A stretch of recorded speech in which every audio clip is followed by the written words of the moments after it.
धाकला भाऊ निघाला. राजे निघाले आणि खानाच्या पहिल्या उजव्या बांधावर भेट झाली, दुसरी डाव्या खांद्यावर भेट झाली आणि तिसरी भेट होणार तेव्हा खानाने आपल्या डाव्या खांद्यात राजांचं मस्तक दाबलं, आपल्या हातामधली कटर काढून राजांच्या अंगावर चालली. राजांचा अंगाचा अंगरखा थरथर कापायला लागला. दुसरा वार आता खानाचा होणार होता. हा वार हा का पहिल्यांदा होणार नव्हता, आजपर्यंत असा वार होत आलेला होता.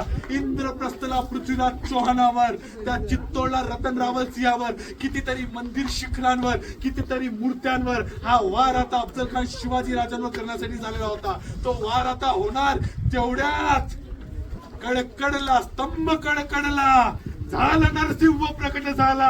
हातामधली वाघ नख खानाच्या कमरेत फिरली आणि हिरण्यकश्यपूच्या उदरावर नरसिंहाची नख फिरावी तशी राजाची वाघ नख चालली. या खुदा जगा म्हणून खानाचे भाऊपास सुटले. तेवढ्यात राजाचा पिछुआ बाहेर आला. अब्दुल्ला हा घे, हा भवानीचा वार तुझा.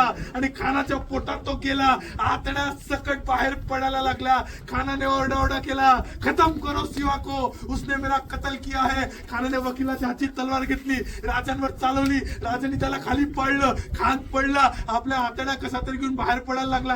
तेवढा कृष्णा भाकर राजांवर चालून आला. त्याला 2 वेळा म्हटलं, पंत ब्राह्मण म्हणून सोडतोय, जा शहाजी महाराजांची आण्या आमास. नाही ऐकलं.